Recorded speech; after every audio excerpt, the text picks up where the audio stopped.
जय Shri Krishna friends, welcome to Harimukund. आइए आज श्रीमद् भागवत पुराण के तीसरे स्कंद का चौथा अध्याय शुरू करते हैं। इसमें बताया गया है कि उद्धव जी से विदा होकर विदुर जी का मैत्रेय ऋषि के पास जाना। उद्धव जी ने कहा, फिर ब्राह्मणों की आज्ञा पाकर यादवों ने भोजन किया और वारुणी मदिरा पी। उससे उनका ज्ञान नष्ट हो गया और वे दुर्वचनों से एक दूसरे के हृदय को चोट पहुंचाने लगे।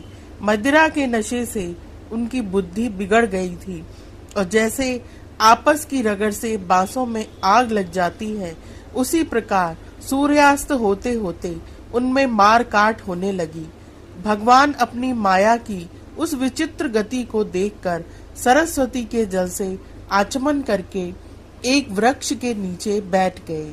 इससे पहले कि शरणागतों का दुख दूर करने वाले भगवान श्री कृष्ण ने अपने कुलय का संहार करने की इच्छा होने पर मुझसे कह दिया था कि तुम बद्रिकाश्रम चले जाओ।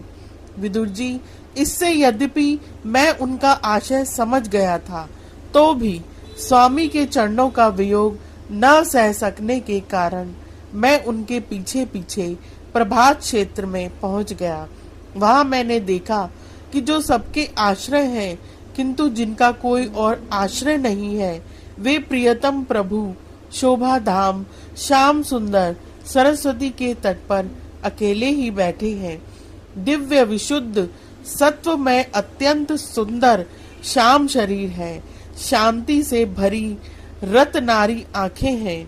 उनकी चार भुजाएं और रेशमी पीतांबर देखकर मैंने उनको दूर से ही पहचान लिया। वे एक पीपल के छोटे से वृक्ष का सहारा लिए बाईं जांघ पर दायां चरण कमल रखे बैठे थे। भोजन पान का त्याग कर देने पर भी वे आनंद से प्रफुल्लित हो रहे थे। इसी समय व्यास जी के प्रिय मित्र परम भागवत सिद्ध मैत्रेय जी लोकों में स्वच्छंद विचरते हुए वहां आ पहुंचे। मैत्रेय मुनि भगवान के अनुरागी भक्त हैं। आनंद और भक्ति भाव से उनकी गर्दन झुक रही थी। उनके सामने ही श्री हरि ने प्रेम एवं मुस्कान युक्त चितवन से मुझे आनंदित करते हुए कहा। श्री भगवान कहने लगे, मैं तुम्हारी आंतरिक अभिलाषा जानता हूँ, इसलिए मैं तुम्हें वह साधन देता हूँ जो दूसरों के लिए अत्यंत दुर्लभ है। उद्धव, तुम पूर्व जन्म में वसु थे। विश्व की रचना करने वाले प्रजापतियों और वसुओं के यज्ञ में मुझे पाने की इच्छा से ही तुमने मेरी आराधना की थी। साधु स्वभाव उद्धव, संसार में तुम्हारा ये अंतिम जन्म है, क्योंकि इसमें तुमने मेरा अनुग्रह प्राप्त कर लिया है। अब मैं मृत्यु लोक को छोड़कर अपने धाम में जाना चाहता हूँ। इस समय यहाँ एकांत में तुमने अपनी अनन्य भक्ति के कारण ही मेरा दर्शन पाया है। यह बड़े सौभाग्य की बात है। पूर्व काल के आरंभ में मैंने अपने नाभि कमल पर बैठे हुए ब्रह्मा को अपनी महिमा के प्रकट करने वाले जिस श्रेष्ठ ज्ञान का उपदेश किया था और जिसे विवेकी लोग भागवत कहते हैं, वही मैं तुम्हें देता हूँ। विदुर जी, मुझ पर तो प्रतिक्षण उन परम पुरुष की कृपा बरसा करती थी। इस समय उनके इस प्रकार आदर पूर्वक कहने से स्नेहवश मुझे रोमांच हो आया। मेरी वाणी गदगद हो गई और नेत्रों से आंसुओं की धारा बहने लगी। उस समय मैंने हाथ जोड़कर उनसे कहा, स्वामी, आपके चरण कमलों की सेवा करने वाले पुरुषों को इस संसार में अर्थ, धर्म, काम, मोक्ष, इन चारों में से कोई भी पदार्थ दुर्लभ नहीं है। तथापि मुझे उनमें से किसी की इच्छा नहीं है। मैं तो केवल आपके चरण कमलों की सेवा के लिए ही लालायित रहता हूँ। अजन्मा होकर भी जन्म लेते हैं, काल रूप होकर भी शत्रु के डर से भागते हैं और द्वारिका के किले में जाकर छिपे रहते हैं, तथा स्व आत्माराम होकर भी 16,000 स्त्रियों के साथ रमण करते हैं। इन विचित्र चरित्रों को देखकर विद्वानों की बुद्धि भी चक्कर में पड़ जाती है। देव, आपका स्वरूप ज्ञान सर्वथा अबाध और अखंड है, फिर भी आप सलाह लेने के लिए मुझे बुलाकर जो भोले मनुष्यों की तरह बड़ी सावधानी से मेरी सम्मति पूछा करते हैं, प्रभु, आपकी यह लीला मेरे मन को मोहित सा कर देती है। स्वामी, अपने स्वरूप का गूढ़ रहस्य प्रकट करने वाला जो श्रेष्ठ एवं समग्र ज्ञान आपने ब्रह्मा जी को बतलाया था, वह यदि मेरे समझने योग्य हो तो मुझे भी सुनाइए, जिससे मैं भी इस संसार दुख को सुगमता से पार कर जाऊं। जब मैंने इस प्रकार अपने हृदय का भाव निवेदित किया, तब परम पुरुष कमल नयन भगवान श्री कृष्ण ने मुझे अपने स्वरूप की परम स्थिति का उपदेश दिया। इस प्रकार पूज्य पाद गुरु श्री कृष्ण से आत्म तत्व की उपलब्धि का साधन सुनकर तथा उन प्रभु के चरणों की वंदना और परिक्रमा करके मैं यहाँ आया हूँ।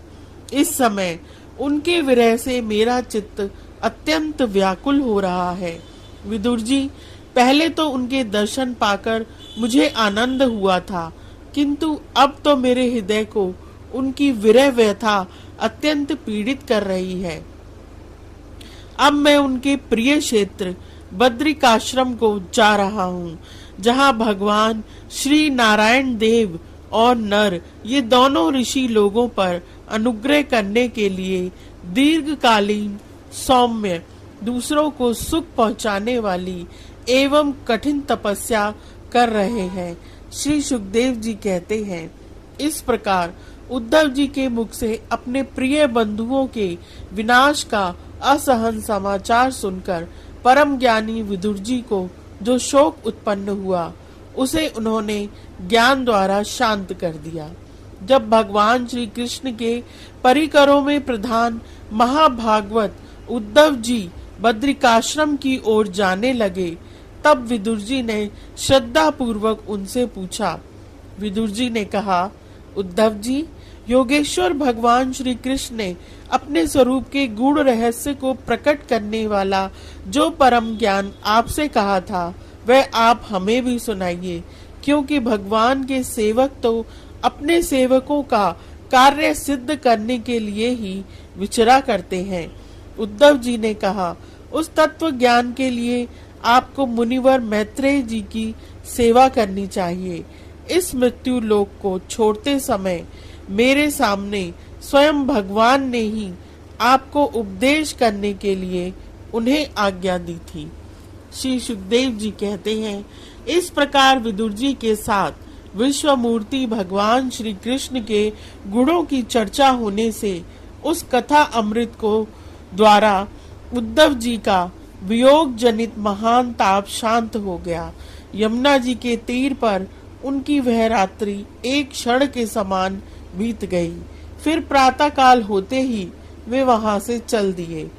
राजा परीक्षित ने पूछा, भगवान, वृष्णि कुल और भोज वंश के सभी रथी और यूथपतियों के भी यूथपति नष्ट हो गए थे, यहाँ तक कि त्रिलोकी नाथ श्री हरि को भी अपना वह रूप छोड़ना पड़ा था। फिर उन सबके मुखिया उद्धव जी ही कैसे बचे रहे? श्री सुखदेव जी ने कहा, जिनकी इच्छा कभी व्यर्थ नहीं होती, उन श्री हरि ने ब्राह्मणों के शाप रूप काल के बहाने अपने कुल का संहार कर अपने श्री विग्रह को त्यागते समय विचार किया। अब इस लोक से मेरे चले जाने पर संयमी शिरोमणि उद्धव ही मेरे ज्ञान को ग्रहण करने के सच्चे अधिकारी हैं।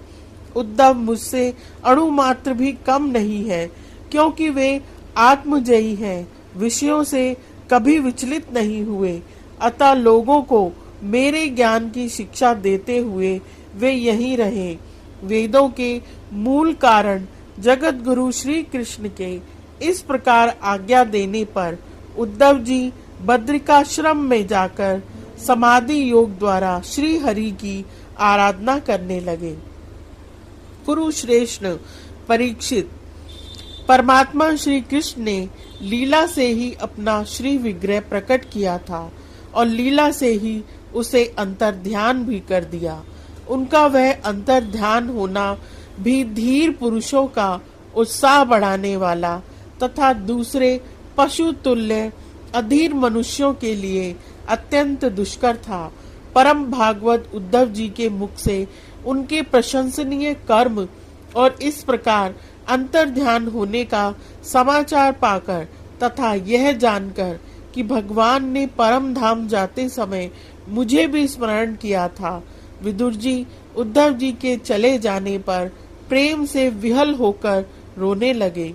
इसके पश्चात सिद्ध शिरोमणि विदुर जी यमुना तट से चलकर कुछ दिनों में गंगा जी के किनारे जा पहुंचे, जहां श्री मैत्रेय जी रहते थे।